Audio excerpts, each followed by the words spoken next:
Hello, welcome to Talking Rubbish, a weekly podcast delving deep into the world of recycling and discussing the truth behind snappy headlines and one-sided stories.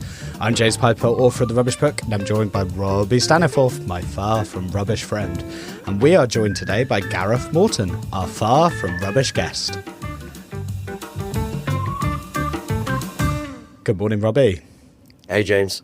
This is exciting. Yeah, very exciting. We're going to grill him, aren't we? Yes, so Gareth works for Ecosurety. We know him better than anyone we've interviewed so far, I suspect. Before we do that, though, we have to do our intro. So just a reminder for anyone who's new or people who have tuned in just to hear Gareth, we definitely don't blame you for that.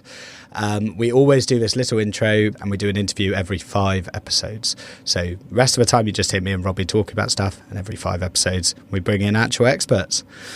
This week, Robbie, I've been getting listeners for us.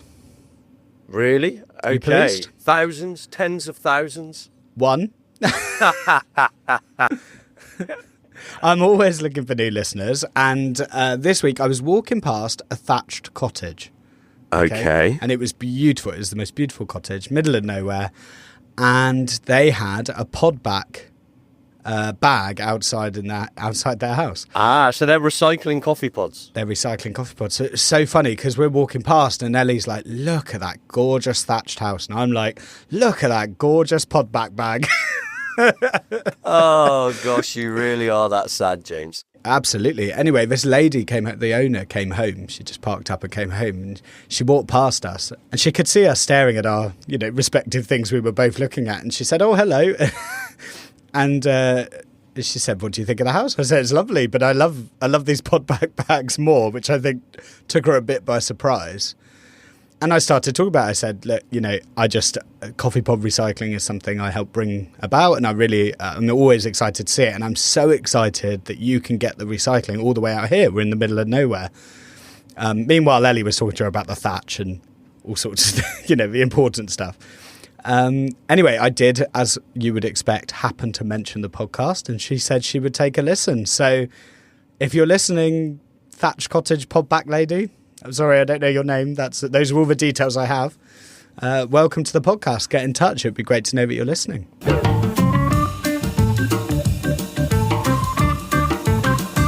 I mentioned last week that we had a binfluencer who had been at the Plastics Treaty. And I trailed a little bit that I had some info coming from the inside. So I thought I'd just go through the voice note that I received. Oh, juicy stuff coming. Great. So thank you so much, Liz, for the absurdly long voice note that you left me. She will be laughing at that because I saw Liz the other day and the first thing she said was, I'm so sorry that my voice note was so long. But look, we love detail. It's like I said to her, it's like she was podcasting to me. I just got to sit down and listen to her views on the plastic treaty.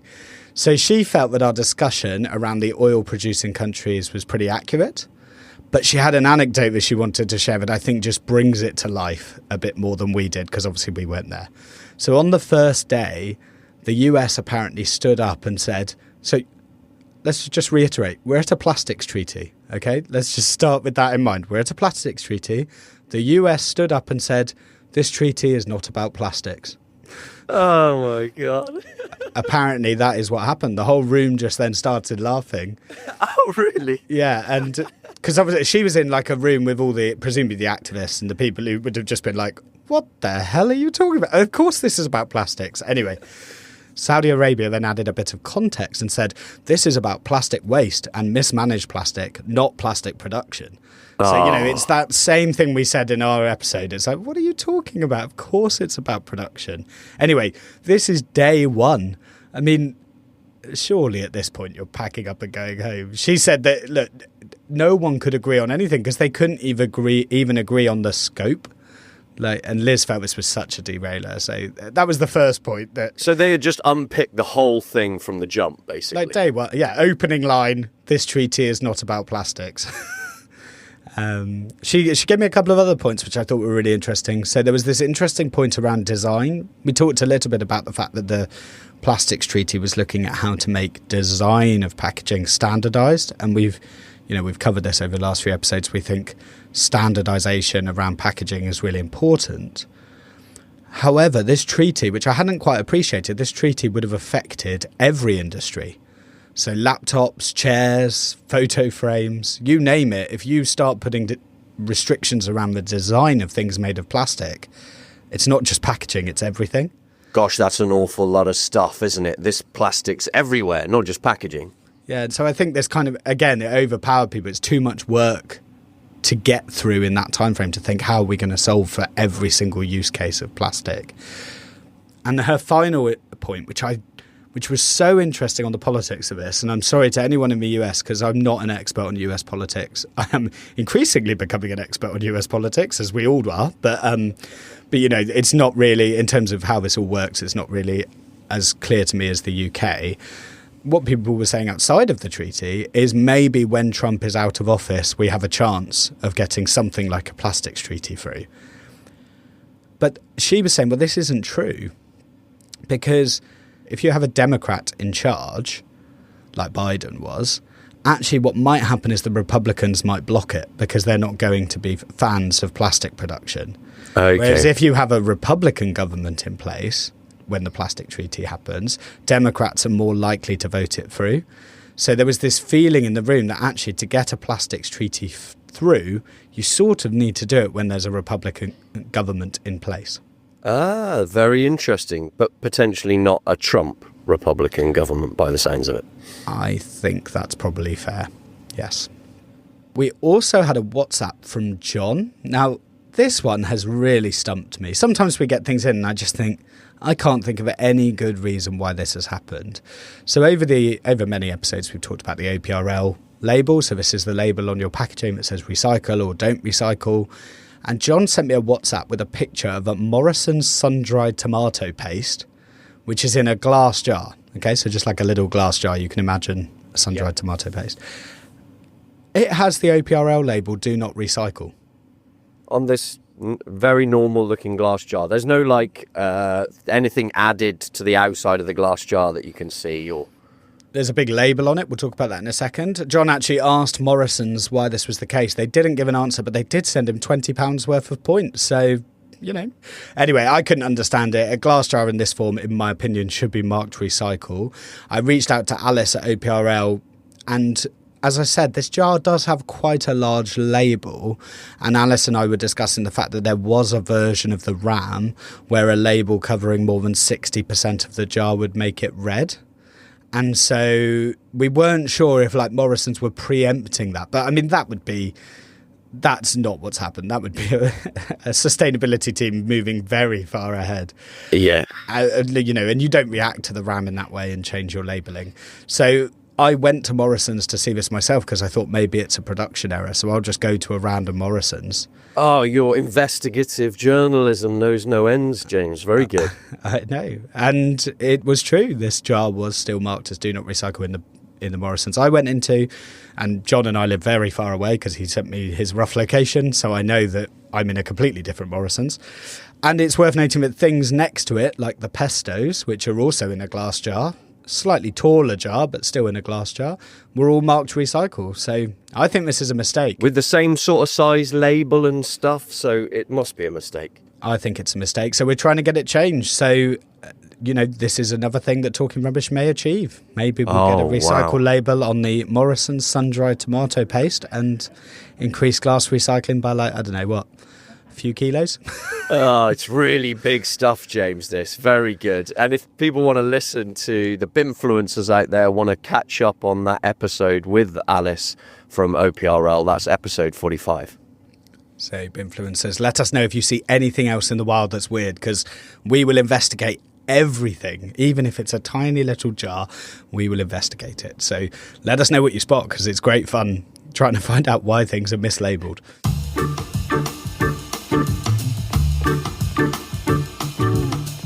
As always, we'd like to take a moment to thank our sponsor, Ecosurety, who are on a mission to rid the world of unnecessary packaging. They help brands navigate the tricky world of extended producer responsibility, but that is not all. They also collaborate on some incredible recycling projects and consumer awareness campaigns for those tough-to-recycle materials.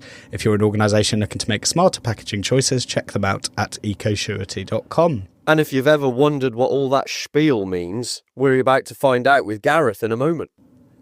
Yeah, let's not ask him about his various bosses at Ecosurety. two of whom present a podcast called Talking Rubbish. We'll gloss over that. Oh, God. I'm nervous. I have the power to cut. I can... The editorial power, yeah. It's going to be great, isn't it? People will be listening back and they'll hear, so, Gareth, what do you think of your bosses at Ecosurety? And then it'll just go, next question. It'll just skip over this. You'll just hear this like AI version of, they're great. Anyway, if you want to help the podcast to grow, the best thing to do is to leave us a review. And if you leave us a review, you might make it to Robbie's Review of the Week. And this week, we've got a review from who I think is Chloe. It's CHLO3. So I'm going to assume it's Chloe. Thanks very much for this very brief review, it must be said, but it's straight to the point. Don't waste your time with other podcasts. This one is anything but rubbish. I mean, it couldn't get any clearer than that, James. Absolutely not. Thank you very much, Chloe. And there is no star rating on this because Chloe has broken the system. Oh, really? Ingeniously. That's why, this is worth sharing, this review, because we have been asking for ratings on Spotify and Apple, but you actually can't leave words on Spotify. You can only leave them on Apple. So whenever we read them out, normally we're reading an Apple review. Okay. So when you're rating it, the bit to type is only on Apple after rating it. Yeah. Yeah, and Podcast Addict and these other places we get reviews from. But what Chloe did was, because Spotify allows you to leave a comment, she left a comment. So thank you for doing that, Chloe. I do spot the comments. I do respond to all the comments on Spotify. So if you want to leave a review in that way, it's very helpful. It really helps the algorithm. God, don't you just hate helps the algorithm? I can tell. That is the world we live in, isn't it? I know. Yeah, sad stuff. But thanks very much for the comment, Chloe. Please leave us comments in Spotify. And you can follow us at Rubbish Podcast on all social media. You can email talkingrubbishpodcast@gmail.com, or you can WhatsApp us. Also, join our Discord. It's the easiest way to engage with us and listeners of the show. The link to all those things is in the show notes, as is the link to our petition, which is about banning the word compostable on dog poo bags, which can't be composted. Please take a second to go and sign it. Right, Robbie, you ready to find out how good we are as bosses? Not really, no.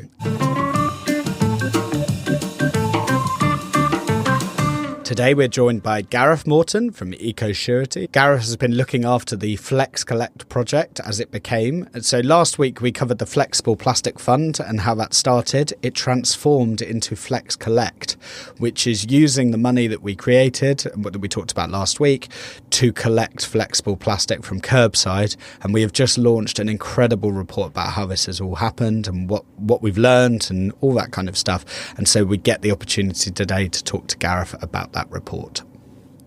Hi Gareth, welcome to Talking Rubbish. Good morning, gentlemen. How are you? Very good, thank you. I'm a bit nervous about this because you're the first person we've brought in from Ecosurety, and in Ecosurety I'm known as, what am I known as, Piper or Pipes. So I think influencers are going to get a bit of insight into what people call me, and I'm going to stop getting emails saying hi James and start getting emails saying hi Pipes. Yes, I remember probably on about day 2 when I joining Ecosurety in lockdown. It's a bit weird. Oh yeah. Didn't see any of you for another year, but I remember asking you, James, what do I actually call you? Because I'd heard James, Piper, Pipes. Yeah. You know. And Gareth, I have to tell you that I've noticed on your LinkedIn you're calling yourself a Flexpert, which I just love. Yeah, I quite like that one. Having had a career in behaviour change for many, many, many years, now I find myself as this, being dubbed an expert in flexible plastic recycling. So, hey, Flexpert, why not? It's great. And can you give us a bit of a potted, 1 minute history then? You've talked about being a behaviour change expert. Let's have a quick, where have you come from before you joined Ecosurety? Back in the early days of the late 80s, early 90s, I started when I was still a student meddling about with the recycling communications. I then joined a not-for-profit called Save Waste and Prosper. Did that for 15 years, then went into mainstream PR, still on environmental and recycling communications, then over to the dark side of mainstream environmental consultancy for about another 15 years, and then came back out into the light and joined Ecosurety, and I kind of finally found my niche. My job's great because I don't have anything to do with the the business side of the business, the EPR compliance and PRNs and all of that, I get to do really, really good stuff, really exciting stuff that makes a difference. It's like right back in my not-for-profit kind of NGO days at Save Waste and Prosper, doing good stuff. And I get a real kick out of it. And so now you're working on the Flexible Plastic Fund. So can you just talk us through what actually is this FlexCollect project that you've been working so hard on over the last few years? Yeah. Oh boy. It's been all consuming over the last couple of years. So rewind 2, 3, but possibly even 4 years ago, probably about 2021.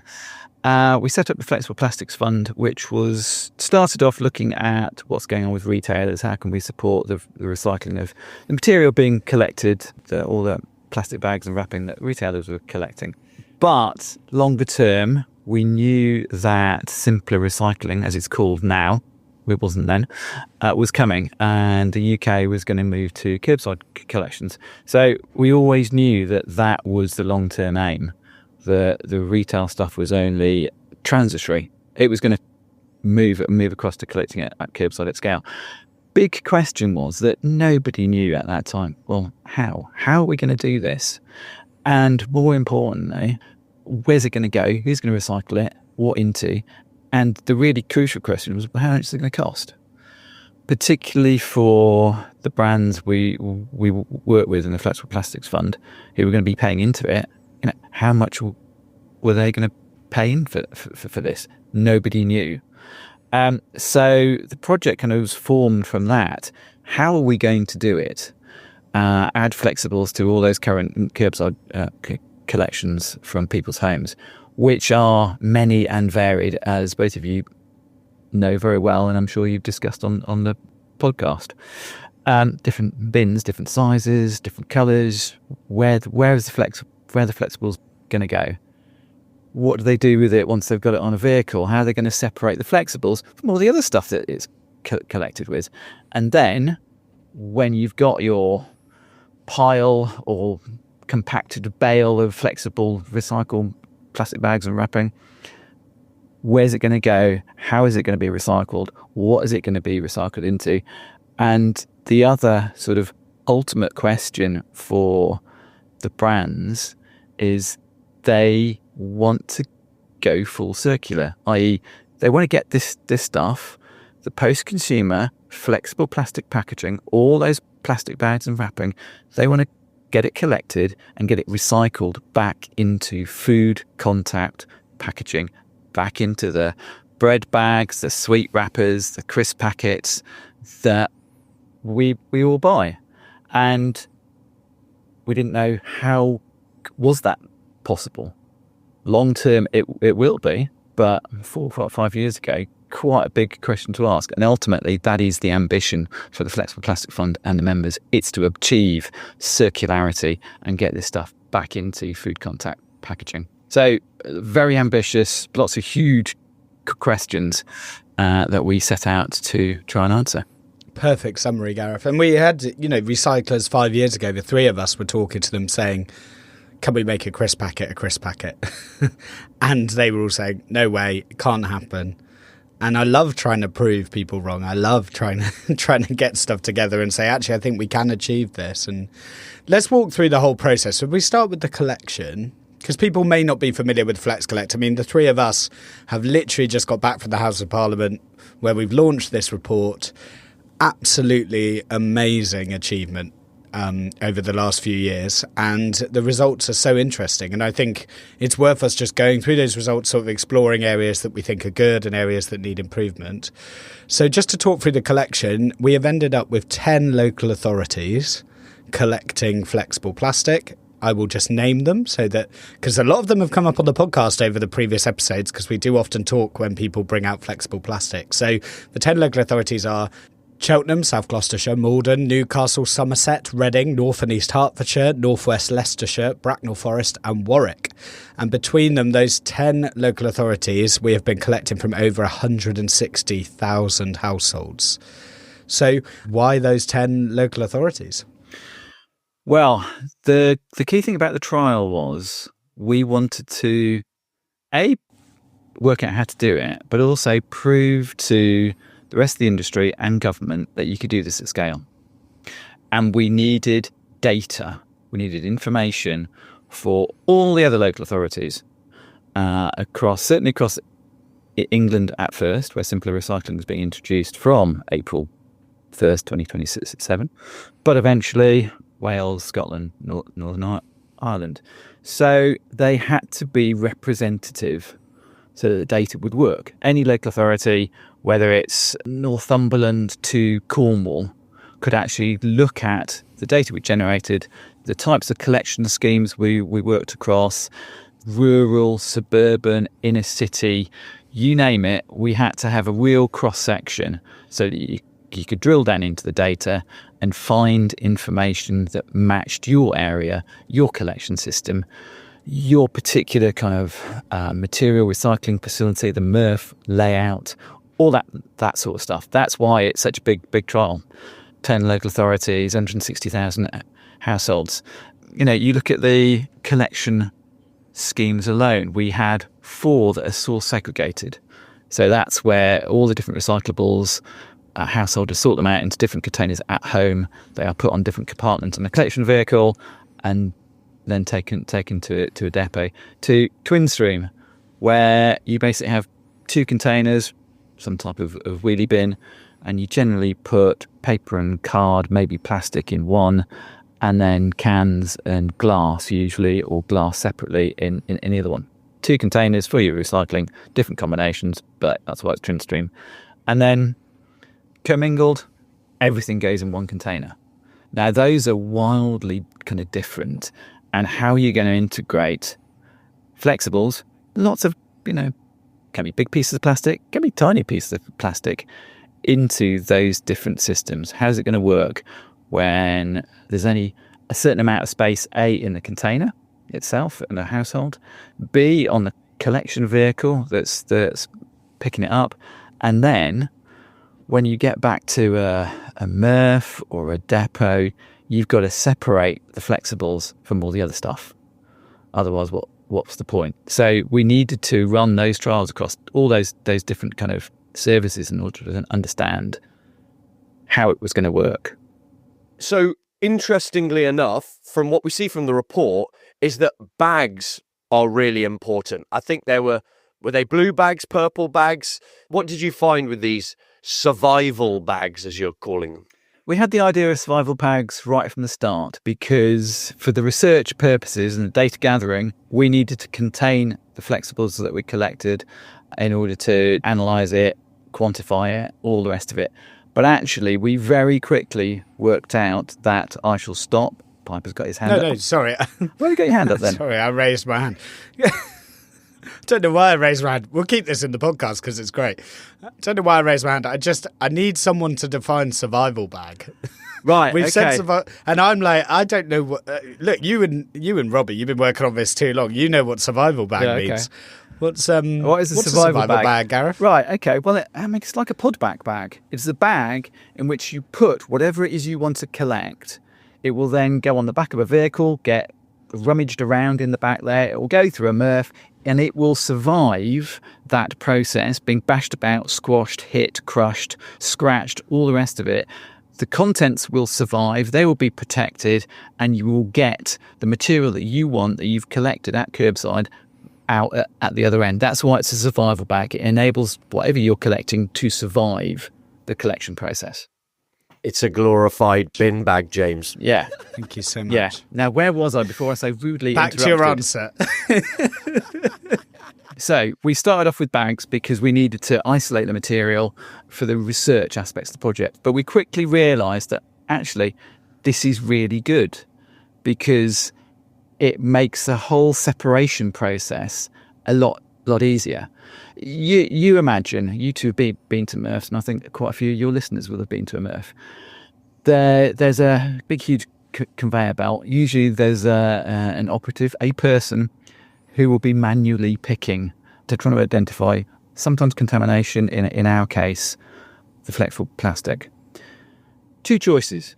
You're either faced with 20, 30, 40, 50,000 pieces of individual plastic wrapping, bread bags, sweet wrappers, you name it, coming down this conveyor belt at you, or a few thousand big, bobbly, bright plastic bags. Which is easier to pick? Which is easier to isolate? A big bag full of plastic rather than that sea of stuff. And the other thing, because we started off with clear bags, we thought we'll just use clear bags. Within the first couple of collections, we realised that's not going to work because it disappears into the wash of all the other material. You know, we have a translucent bag. They're really hard to spot. So we started. I mean, we've used blue bags, we've used purple bags. I think any bright colour will do. They stand out like a sore thumb. You know, I've been into Murph's up in Newcastle and Reading, huge bays full of hundreds of tons of recyclables that's been collected and tipped. And these blue bags, you know, this pile is 20 feet high, 50 foot across. Blue bags, you could spot them a mile off. They're dead easy to spot, and that makes it so much easier to separate the material. And that was key. I guess as we've put the report live, you know, we've had some comments on LinkedIn around this because giving people plastic to collect plastic feels a bit counterproductive. It's sort of, I liken it to food waste. You know, you've got to put your food waste in a caddy in a liner because otherwise it can't be collected. It's the same sort of thing. Interestingly, in the report you talk about this. I did read the report. Well done. Or the 191 pages. It is and really... And of course, Gareth also listened to the podcast. So you read the report, Gareth listened to the podcast. Am I right, Gareth? You are absolutely wrong, Robbie. And you know this very well. Do you know why? I think this will be quite reassuring for listeners to know that we do not force Ecosurety employees to listen to the podcast. I think people will be thinking, well, they got like 100 listeners just by forcing Ecosurety to listen. But I can promise you there is nobody in Ecosurety listening to this right now. No. They don't need to hear me and Robbie talk. No. They get enough of it. Yeah, I mean, just anyone listening to the podcast, this is my day job. I have to work with, certainly Robbie, and I've sort of worked with Piper before. My boss and my ex-boss, I get enough of you during the day. I don't need to listen to you outside of hours. That's true.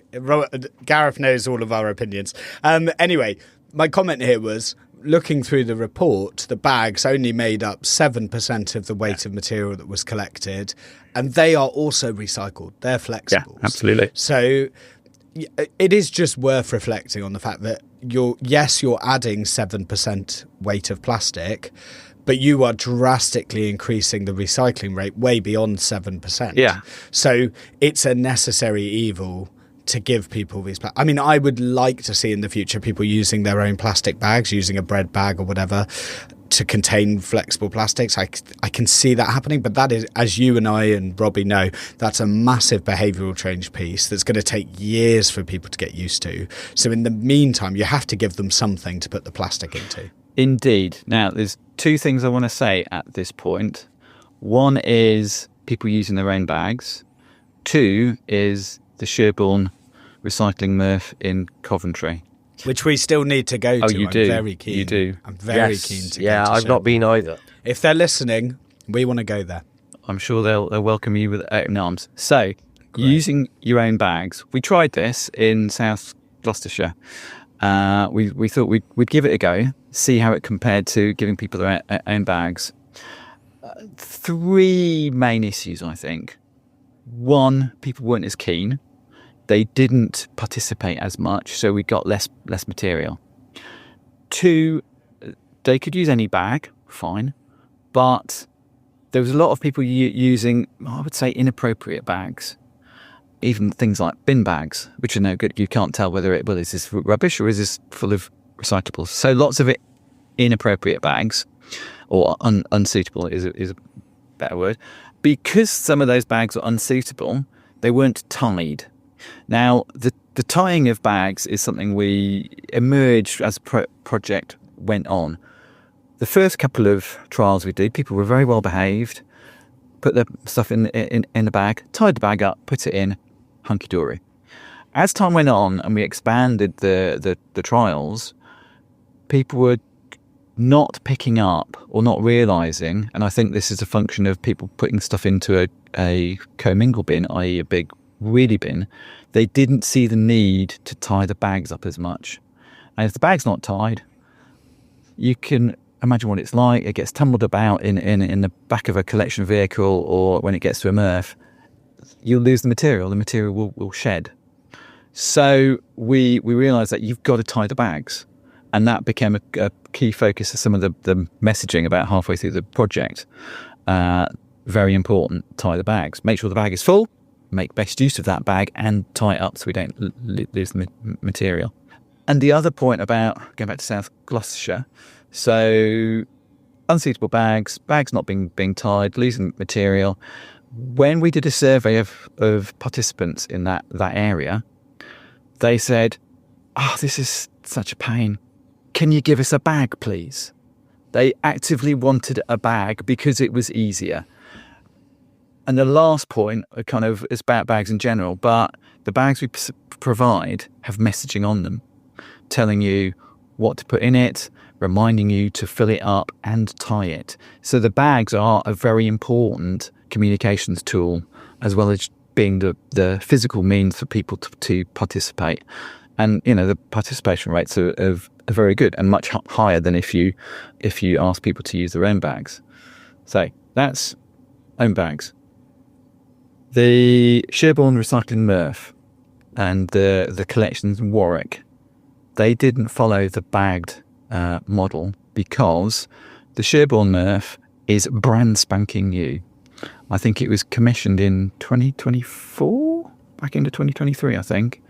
So we were able, and it collects fully loose. So people just put their plastic bags and wrapping into their wheelie bin alongside everything else. Totally loose, no survivor bags, nothing. So it's commingled with all the other recycling, cans and glass jars and everything all goes in one bin, including these soft, flexible plastics. All loose, gets the MRF, and the MRF is so advanced, so new. It's got artificial intelligence in there. It's got robot pickers. It's got infrared scanners. It can sort out all those thousands, hundreds of thousands probably, of individual pieces of plastic. Well, a heck of a lot of them anyway. And that was great because we could compare performance of loose collections versus bags. Now, the huge issue for the UK is a lot of our MRFs are old generation. And even before that, they were not designed to separate loose flexibles. They can be adapted. I mean, we're getting into the whole this next issue here, but they can be adapted quite easily to deal with large, bobbly, light survival bags. But a lot of them are going to really struggle to deal with all those 100,000 loose pieces of plastic coming down conveyor belts. So survival bags, if you're collecting in a source segregated system, are absolutely essential. You can't collect loose plastic film. Windy day, it's going to blow all over the street. And that's a non-starter. So you've got to have a survival bag for any source segregated scheme. If you're collecting twin stream, commingled, I think most places, certainly for a period of time, a number of years, are going to have to use a survival bag in order to separate the flexibles from everything else they're collected with, in a easy and effective and relatively cheap manner. The modifications that the MRFs did on a couple of the schemes, they weren't that big, weren't that disruptive, quite easy to do, and they worked. But if they'd had to deal with loose, they probably had to build a whole new MRF, costing millions, tens of millions of pounds, in order to cope with the material efficiently enough. Gareth, you've really amazingly brought us into sorting there. So let's imagine we're a customer, this is the journey we're going on. So we buy some flexibles, you buy a crisp packet, you eat your crisps, You put it in one of these bags. This, if you're taking part in the trial area, you're putting it in a survival bag. When your survival bag is full, or when your collection is, you're tying the bag up, you're putting it out with your recycling. You've really helpfully started telling the story of sorting, and if I could summarise that, what you're basically saying is old Smurfs can take the material as long as... I knew we'd get him. You can tell Gareth has never listened to the podcast because we always call Murphs Smurfs, but it's okay. So sad. Old Smurfs can take the material. This is the unfiltered review.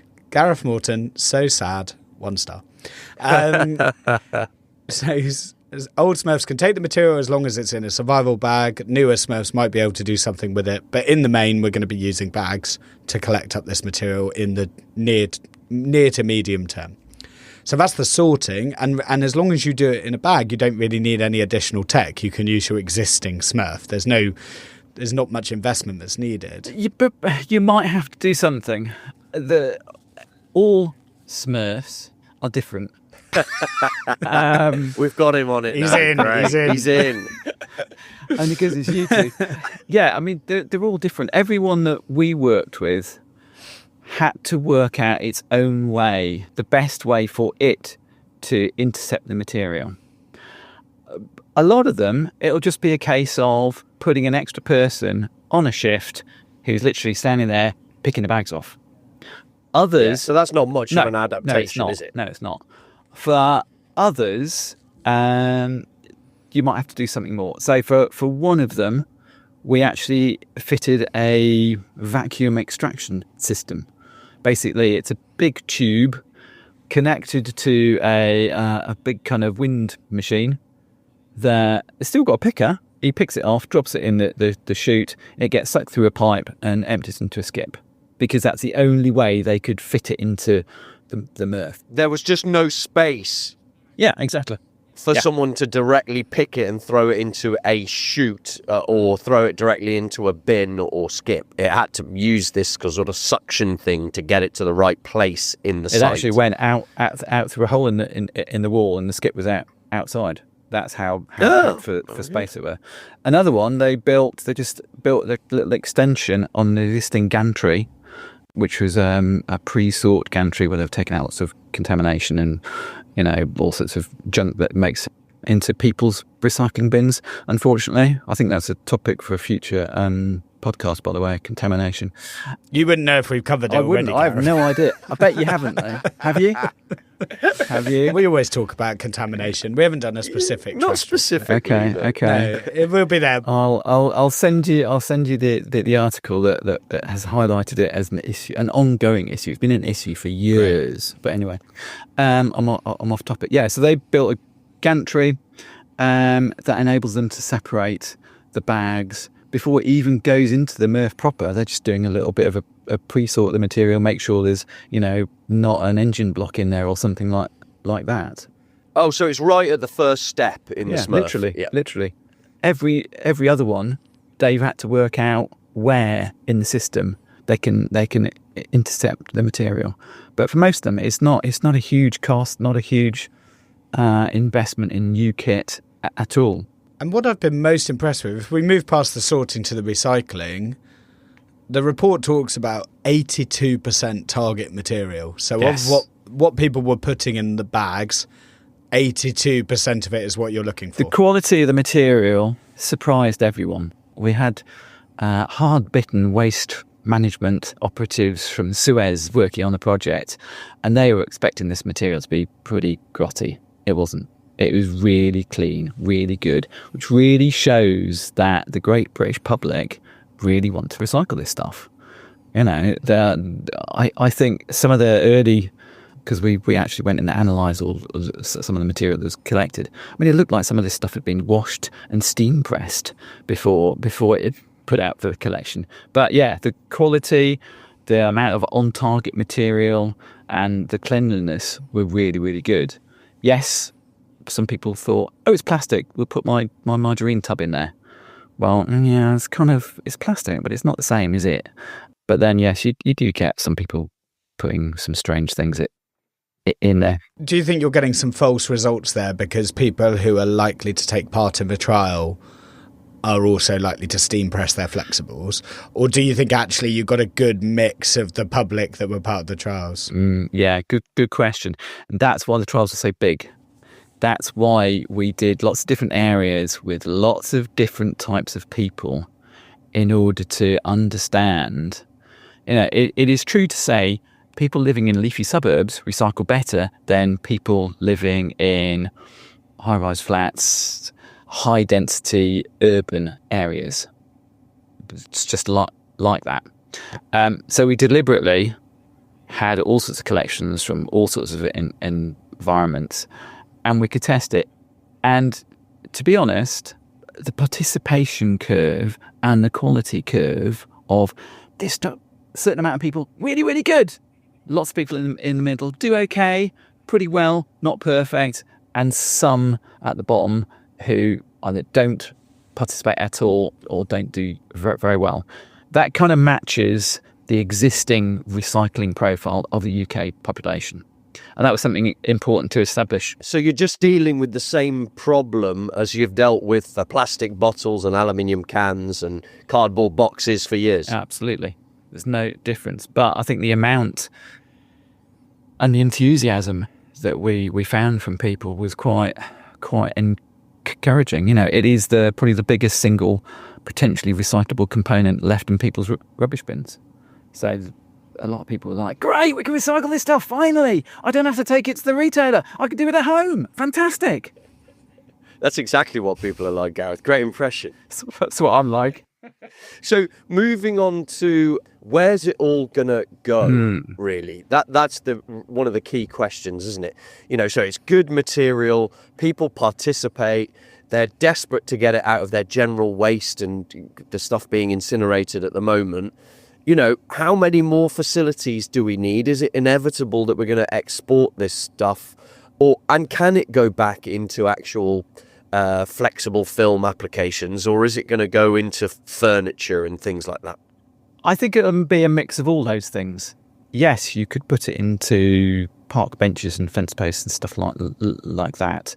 There's a lot of quite valuable uses in that market. And I've been reflecting on this recently in some of the conversations I had on Monday that has the Parliament. What you actually need is a driver for that market. If you can recycle 100% of this stuff into plastic timber uses, why can't government policy say you've got to use a certain amount of, or replace a certain amount of timber products in your car park fencing or whatever it is with plastic timber replacement products, which will drive expansion of that market? That would help. So plastic timber, it can go back into making refuse sacks and long life shopping bags, as one of the companies involved in the trials do. It could, and I'd like to see this, it could actually be recycled back into collection bags. That would be really neat. So the collection bag you get has already been around the system once, and it will go back around the system again. That would be really, really cool. Ideally, as I said right at the start, for circularity, we want to get this back into food contact applications. That's still a challenge, which the Flexible Plastic Fund is going to be looking at next. The big question next is, okay, we know how to collect it. We know how to separate it from the other stuff. We've actually got to recycle it. Ideally, we've got to recycle it in the UK. And ultimate aim, ambition, kind of dreams is we get it back into crisp packets, snack wrappers, bread bags, you name it, back into what it was. And because of the material, getting it back into food grade is likely chemical recycling. You're going to basically take it back to its building blocks and rebuild it. Is that the thinking? At the moment, yeah, that's going to be the only realistic route. I mean, there's the new technologies happening. There's a company we know of that's developing something called dissolution technology, which is great promise, but they are a few years away from building a plant for flexibles. So, and we started exploring the near European market. So what is there in places like, the Netherlands? What potential capacity have they got to take some of this material and recycle it? So we've actually still finishing off a couple of the trials at the moment. We're doing one looking at turning it into material suitable for extrusion moulding, and we are working with a Dutch company who's going to be sorting and reprocessing it and looking at the material as a potential source for various markets. So I think there's a lot of opportunity, a lot of reasons to be hopeful, but there's still a lot of work to be done on that. And exactly what the UK has got to do in order to get to flexible plastic recycling nirvana, which is circularity. That's the next piece of work that the Flexible Plastic Fund members are going to look at. What do we need? How do we need to do it? How many sorting plants? How many washing plants? How many reprocessing plants? What sort of reprocessing plants? Those are the next big questions for our journey. And I guess we need to be careful not to dress this up too much. It is an amazing trial. It's fascinating insight. You've got so much data, and it's going back to government to educate them on kind of what to do next, how to cost this up, how to make it work. But the report talks about the fact that when this goes live in 2027 and we're collecting flexibles from household, it could be 150,000 tonnes just in that first year. And this trial has done 400 tonnes. So, if we talk about reality, it is an amazing thing, and collecting 400 tonnes of flexibles is huge. And we've got to remember, like, a bag of these flexibles, the average bag you were collecting is the weight of 3 PET bottles, 3 Coke bottles. This is lightweight stuff. It's really quite hard to collect and recycle efficiently. That's what makes it the most amazing material, because it's getting us product in a really lightweight way. So if we can recycle it, there's a huge opportunity. But this trial is 400 tonnes, massive amount of plastic, but we're comparing it to that future of 150,000 tonnes. And so what do we think is going to happen to that 150,000 tonnes of waste? How much recycling do we think can happen in that first year when it actually goes live in 2027? And are we just talking about a journey of many years before we're recycling all of this material? You're asking me the $64 million question. Is that how much it's going to cost? No, I don't know. I think the answer to that is nobody quite knows yet. We know roughly what capacity we've got at the moment. We know roughly what we need, or at least we think we know. But there's a scarcity of actually accurate data about how much material is actually out there. We're basing it on what we've collected. Now, the Great British public could go wild for this. On some estimates, there's anything up to 400,000 or 500,000 tonnes of flexible plastic packaging out there coming onto the market, into people's homes. We're not quite in the UK. We're not actually sure. Yeah. So we need to quantify that. Added to our FlexCollect data will get us a better handle on, how much are we actually going to end up in the recycling stream and the recycling system. Then we can start to look at, okay, how are we going to process that? So yeah, we reckon that there's probably capacity to recycle about 100,000 tonnes of that material. So there's a gap. If we're collecting about 150,000, 50,000 tonnes, we're not sure about yet. But we know from looking at what's going on in Europe, that material can be sent to Europe, can be reprocessed. So the expectation is almost all this material could definitely be recycled. That's what we think. And we've been talking in recent weeks, not that you'd know, Gareth, about recyclers closing down. And so this is potentially the opportunity that, look, there's going to be all this material coming at you from 2027. It's going to increase over time, over the next 5 to 10 years. There's going to be more and more of this material available. So it's potentially an opportunity for investment for these recyclers to turn it into something useful. Only if there's value in the material that they're actually reprocessing. And this is where it's really important. It comes back into government policy. There's got to be drivers to bring that material back into circulation, into use. And this is where things like the plastics tax, good as it is, needs to be tweaked in order to make it more effective and more of a useful tool in driving demand or stimulating demand. The other thing hovering on the horizon is the PPWR, which for the life of me, I can't remember what it stands for. Plastic Packaging Waste Regulations. Anyway, European directive. That will impact the UK in all plastic packaging has got to have a minimum 10% recycled content. That's huge. That's absolutely huge. It's going to be a huge driver, even for the UK. Outside of Europe, doesn't matter. A lot of our companies making packaging products, exporting to Europe, they're going to have to comply. But we need more of that. We need more market stimulation to push the demand, because the truth is virgin plastic is cheaper than recycled content. So if you're in a big business working on low margins, times are tight, it's a tough choice. It's a really tough choice. You're really talking James's language now when you're getting into the economics of it, isn't he, James? True. Yeah, please, Gareth, feel free to listen to episode 58 where we cover this. and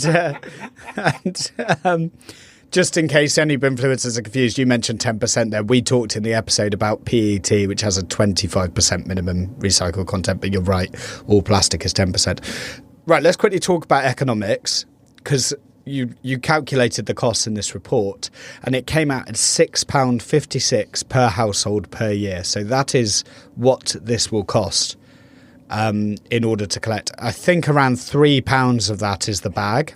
I can see you looking for your notepad. You're just going to have to take my word for this.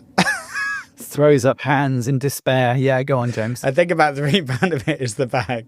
So I guess if we get people used to using their own bag, or we solve that, or we make it out of recycled content so we get it cheaper, there's a big saving in terms of the bag, because half of the cost is that. Or we collect loose because there are some nice fancy new high-tech MRFs being built. More MRFs come in. Yeah, exactly.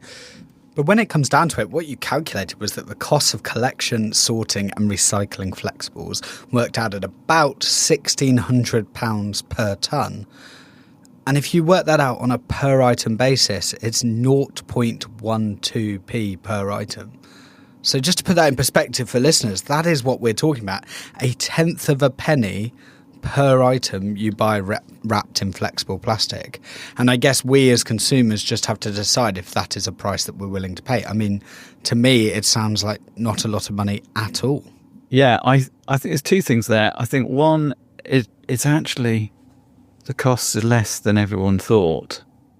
That's important, because we found it was easier than everyone imagined to do. It costs less, which is good. Still, it's a cost.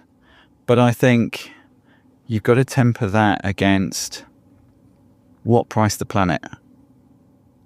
And for me, it's you've got to do this.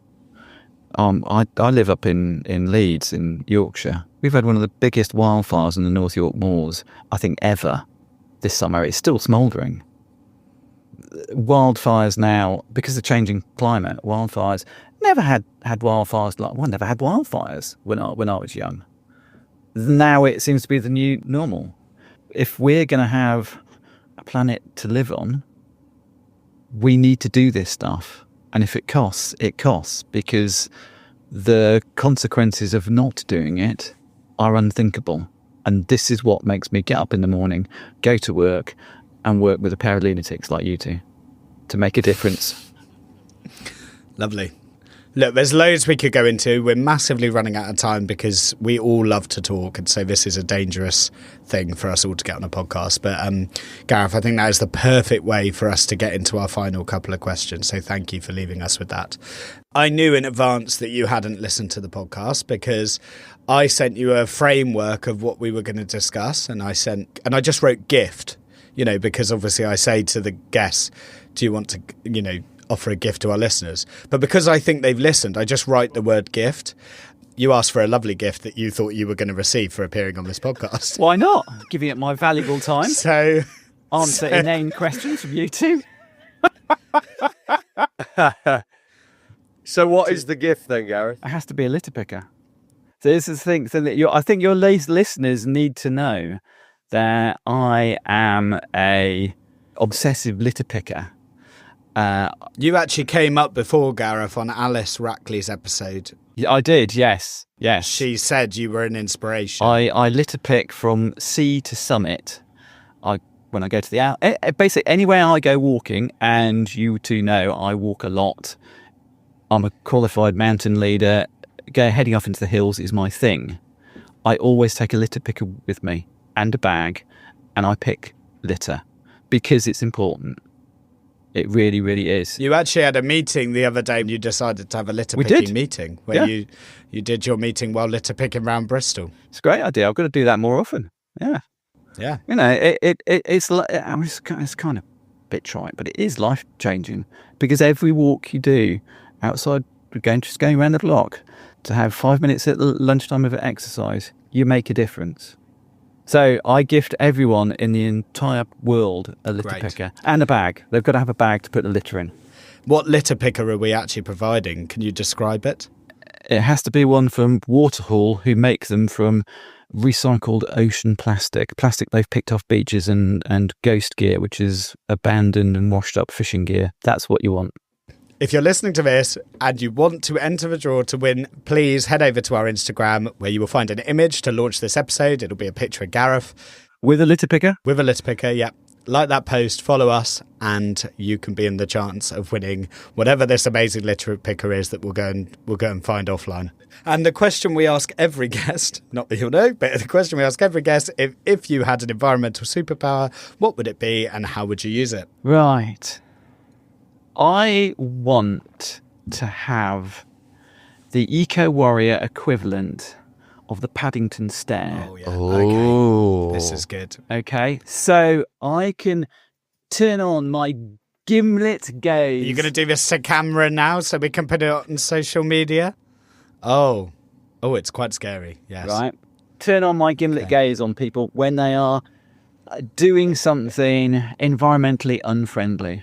Dropping litter, driving a huge oversized car, flying in a private jet, making some environmentally unfriendly piece of legislation. Whatever it is, I just stare at them and they realise the error of their ways, immediately change their behaviour and become an eco-warrior for the rest of their days. Amazing. I would just haunt the halls of Westminster and stare at every single MP. I love it. It's a great superpower. Thank you, Gareth. And final question, a bonus one for you. What do we like to work with? As always, thank you all for listening. Thank you for the reviews and engagement. We love getting the opportunity to see this podcast. Join our Discord, follow us on social media at Rubbish Podcast. You can email talkingrubbishpodcast@gmail.com, or you can WhatsApp us. Everything we have discussed today can be found in our link tree, and the details of all those things can be found in our show notes. Gareth, thank you so much for joining us today, and all that's left for me to say is see you next bin day. Bye. Bye. Can I switch my recording off now? Just say bye. Bye.